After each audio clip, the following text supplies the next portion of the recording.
السلام علیکم ورحمۃ اللہ وبرکاتہ۔ امید ہے کہ آپ سب خیریت سے ہوں گے اور اچھے سے سبق کو پڑھ رہے ہوں گے، یاد کر رہے ہوں گے اور سمجھ میں بھی آ رہا ہوگا۔ تو پچھلا سبق میں جو ہم سبق پڑھے تھے وہ جزم سکون کا سبق پڑھے تھے۔ تو آئیے آج کا سبق شروع کرتے ہیں۔ اعوذ باللہ من الشیطان الرجیم، بسم اللہ الرحمن الرحیم۔ تختی نمبر 13، تشدید۔ یہ جو یہاں پہ چھوٹا سا لکھا ہوا ہے اس کو تشدید کہتے ہیں، اور تشدید کو کس طرح سے پڑھا جاتا ہے اس کو یہاں پہ نیچے ہم کو سمجھنا ہے۔ تشدید کی آواز میں ایک قسم کی سختی ہوتی ہے۔ نون اور میم پر تشدید ہو تو غنہ ہوگا۔ ناک میں تھوڑی دیر آواز کو روکنا غنہ کہلاتا ہے۔ غنہ کی مقدار ایک الف کے برابر ہے۔ اور غنہ کس طرح کرتے ہیں؟ جیسے حمزہ نون زبر ان، نون زبر نہ، ان، ان، جو نون کی آواز کو ناک میں جو روک رہے ہیں اسی کو غنہ کہتے ہیں۔ تو تشدید کو جو پڑھتے ہیں اس میں سختی ہوتی ہے، اور تشدید جس حرف کے اوپر ہوتا ہے اس کو 2 بار پڑھا جاتا ہے۔ ایک بار جو ہے پیچھے والے حروف سے ملا کر، اور دوسری بار خود اسے پڑھتے ہیں۔ جیسے حمزہ با زبر اب، با زبر با، اب با، اب یہ جو پڑھ رہے ہیں اس میں سختی ہو رہی۔ حمزہ با زبر اب، یہ پہلے والے حروف سے ملا رہے ہیں، اور با زبر با یہ خود اسی کو پڑھ رہے ہیں جس کے اوپر تشدید ہے۔ جیسے با کے اوپر تشدید ہے تو با کو پہلے الف سے ملائیں گے، اس کے بعد پھر با کو الگ سے پڑھیں گے۔ اسی کو تشدید کہتے ہیں، اور تشدید کو 2 مرتبہ پڑھتے ہیں۔ جیسے حمزہ با زبر اب، با زبر با، اب با، حمزہ با زیر اب، با زبر با، اب با، حمزہ با پیش اب، با زبر با، اب با، حمزہ با زبر اب، با زیر بی، اب بی، حمزہ با زیر اب، با زیر بی، اب بی، حمزہ با پیش اب، با زیر بی، اب بی، حمزہ تا زبر ات، تا زبر تا، ات تا، حمزہ تا زیر ات، تا زبر تا، ات تا، حمزہ تا پیش ات، تا زبر تا،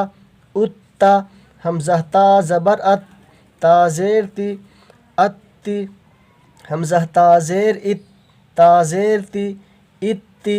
حمزہ تا پیش ات، تا زیر تی، ات تی، حمزہ جیم زیر اج، جیم زبر جا،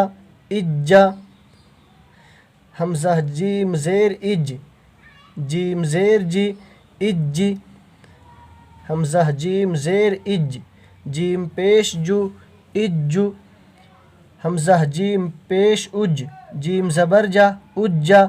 حمزہ جیم پیش اج، جیم زیر جی، اجی، حمزہ جیم پیش اج، جیم پیش جو، اجو، حمزہ با زبر اب، با 2 زبر بن، اب بن، حمزہ با زیر اب، با 2 زبر بن، اب بن، حمزہ با پیش اب، با 2 زبر بن، اب بن، حمزہ با زبر اب، با 2 زیر بن، اب بن، حمزہ با زیر اب، با 2 زیر بن، اب بن، حمزہ با پیش اب، با 2 زیر بن، اب بن، با زبر بب، با 2 پیش بن، بب بن، با زیر بب، با 2 پیش بن، بب بن، با پیش بب، با 2 پیش بن، بب بن، تا زبر تب، با 2 زبر بن، تب بن، تا پیش تب، با 2 زیر بن، تب بن، تا پیش تب، با 2 پیش بن، تب بن، جیم با زبر جب، با زبر با، جب با، جیم با زیر جب، با زبر با، جب با، جیم با پیش جب، با زبر با، جب با، جیم با زبر جب، با زیر بی، جب بی، جیم با زیر جب، با زیر بی، جب بی، جیم با پیش جب، با زیر بی، جب بی، فا عین زبر فع، عین زبر ع، فع، فا عین زبر فع، عین الف زبر ع، فع، کاف واو پیش کو، وا زیر وی، کوی، تا واو زبر تو، واو الف زبر وا، توا، سین جیم پیش سج، جیم زیر جی، سجی، عین دال زبر عد، دال زبر دا، عد، حا ضاد پیش حض، ضاد پیش ضو، حض، حا یا زبر حی، یا زبر یا، حی، عین زبر ع، لام یا زبر لی، علی، یا زبر یا، علی، حمزہ یا زیر ای، یا الف زبر یا، ایا، کاف زبر کا، ایاکا، یا زبر یا، ضا نون پیش ظن، یظن، نون پیش نو، یظن، یہاں پہ نون کے اوپر تشدید ہے، تو نون اور میم کے اوپر اگر تشدید آ جائے تو وہاں پہ ایک الف کے برابر غنہ کریں گے، اور غنہ اس کو کہتے ہیں کہ ناک میں ایک الف کے برابر آواز کو روکنا غنہ کہلاتا ہے، جیسے یظن، یظن، یظن، ناک میں جو ہم آواز روک رہے ہیں اسی کو غنہ کہتے ہیں۔ تو نون اور میم کے اوپر اگر تشدید آ جائے تو ایک الف کے برابر غنہ ہوگا، یہاں پہ نون کے اوپر تشدید ہے تو یہاں بھی ایک الف کے برابر غنہ ہوگا، جیسے یظن، سا میم پیش سم، میم زبر ما، ثم، ثم، یہاں بھی غنہ ہوگا، سین یا پیش سوئی، یا زیر ی، سوئی، راتا زبر رت، سیرت، سین عین پیش سع، عین زیر عی، سعی، راتا زبر رت، سعرت، سعرت، عین طا پیش عط، طا زیر طی، عطی، لام تا زبر لت، عطلت۔ تشدید کو جو ہے 2 مرتبہ پڑھتے ہیں، ایک مرتبہ پہلے اس سے جو جس کے اوپر تشدید ہے اس سے پہلے والے حروف سے اس کو ملائیں گے، اور ایک بار خود اسے، یعنی جس کے اوپر تشدید ہو خود اسے ایک بار پڑھتے ہیں، جیسے عین طا پیش عط، یہ پہلے والے تا کے اوپر تشدید ہے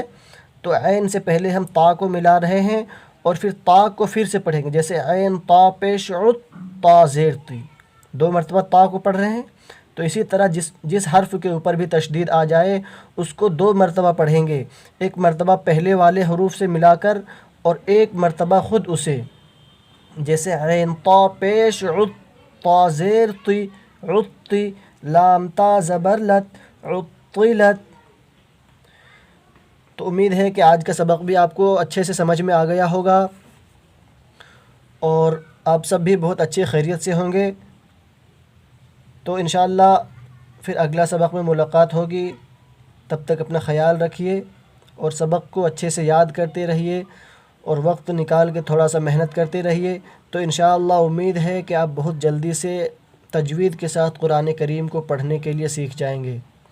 السلام علیکم ورحمۃ اللہ وبرکاتہ۔